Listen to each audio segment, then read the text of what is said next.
the secret to that now is in the first two examples, what you saw was the newspaper and the film. So you're paying to be involved with their audience.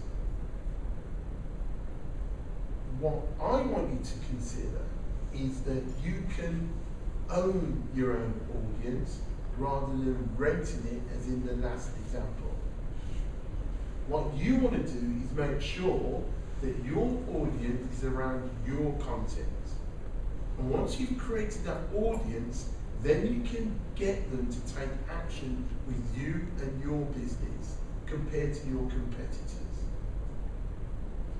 Online now, you have the absolute advantage of making sure that your audience is engaged with you so that you own that asset.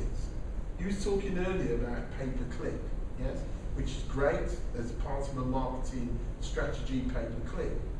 But if Google decides to change the parameters of pay-per-click, you've got no choice but to adhere to what they say, because they own, yes, pay-per-click, they own it.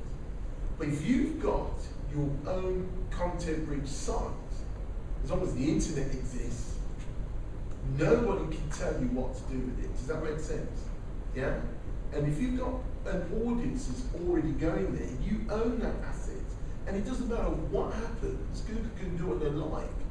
As long as it doesn't affect the internet going down, your audience is going to stay with you. Just like they do with a newspaper, just like they do with a blog, etc., etc. Does that make sense? So what we're talking about is using content to bring your audience to you. Now, your audience will equal your income. I'm going to use this in more than one example. I've watched this magazine over the years, myself, I'm particularly interested in it. This magazine has grown tremendously with a few others over the last 10, 12 years or so.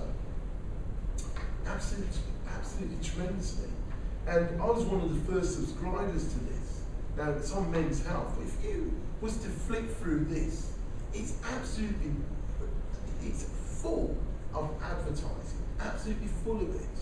It's got advertorials, it's got separate adverts, etc., etc., etc.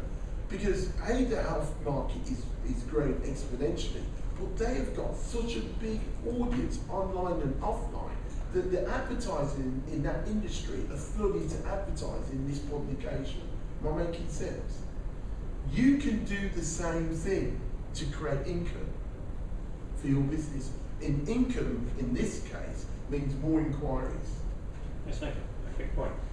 Just on the Men's Health idea, because these guys actually just opened a shop, do you know? No. They've opened an online store now, Men's Health. But if you're going to do this with a magazine, you need publishing equipment, you need printing press, etc., etc., etc. You need distribution networks and so on. What the internet has done is given us blogs, YouTube, podcasts, social media that give us a publishing forum that doesn't cost anything. So it's lowered the barrier for businesses like ours to go and start doing this in the online space. Yeah. Content marketing has been around forever. All we're talking about is taking it online, yes, and not just offline.